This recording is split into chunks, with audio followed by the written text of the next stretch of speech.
What's up guys, it's Capamira, and today we got two things in the mail from T-Bolt USA that are going to help us finish the tall bars. The first thing is the new throttle cable. I didn't realize that on the first and original stock cable, they're kind of welded, not welded, but plastic welded into a form that you can't really reuse the cable. So in order to do a proper tall bar installation, you need to get a spare, longer throttle cable. The other thing that you're gonna need is a Motion Pro or equivalent. I just went with the Motion Pro because I've had very good results with it. You're gonna wanna get a new throttle, and that's because the stock throttle, like we saw in the last video, is a smaller diameter than the new bars, the 7/8 bars. So you need to get a throttle and make sure it's for 7/8 bars, and you need to get a proper throttle cable for the same type of throttle. Now, quick point to make on that. There's really two types of throttles when it comes to pit bikes. There's the straight out form. Let me just show you this. I'll open this up and show you. There's two types of throttles. The first type of throttle is this straight out approach. What that means is that the cable that you get should run straight out. The adapter should be straight. Now, if you're not new to pit bikes, or maybe if you're looking at your own pit bike and you see that this part is not straight, right? See, this is straight. Some pit bikes, as you may know, have a bent thing. You don't want to have a straight out throttle with a bent cable, because then the cable is going to go down like this. And then you're going to have this weird situation where I'm sure you've seen people on Facebook or Craigslist trying to sell their bike where their cables are all messed up and you're like, what the hell is going on? So make sure if you're going to get a straight out throttle, make sure that you get a straight cable so it plugs in nice. Now, if you have a billet throttle, one where this thing is straight on the bottom, any kind of throttle that has this on the bottom, you're gonna wanna have that bent metal part, because it's gonna go like this and then run down the handlebars. You see what I'm saying?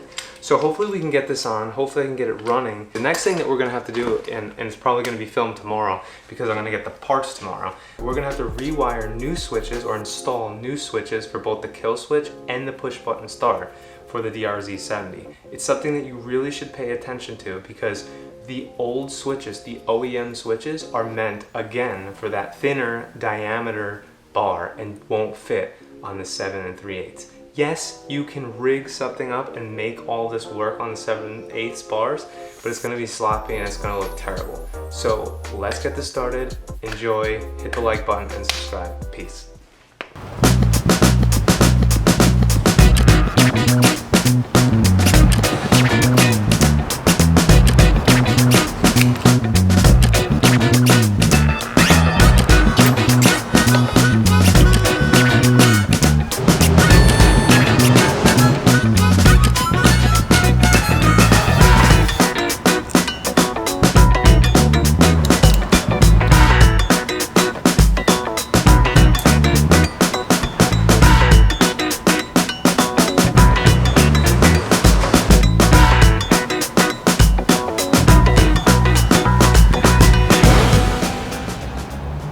You guys just saw me stumble across just a little bit of an issue of having a unique pit bike.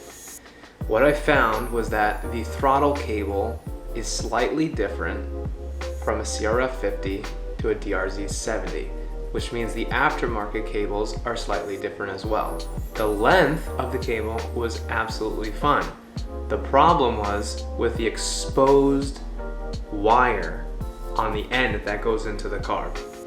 The lengths are different compared to the CRF50, and that's what screwed me up. I took a guess and ordered one for a CRF70.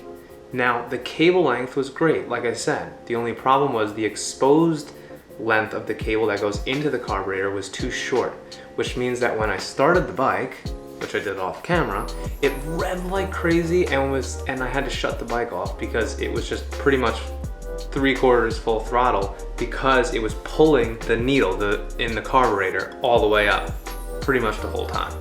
So I could have measured it, ordered another one, and waited for it to come in, but instead what I did, if you know what a throttle cable looks like, it's a black cable with a metal threaded cable that comes out of the bottom. So what I did was I cut some of the black away so that it would fit right into the top of the carburetor still, but it exposed more of the braided line inside of the carb.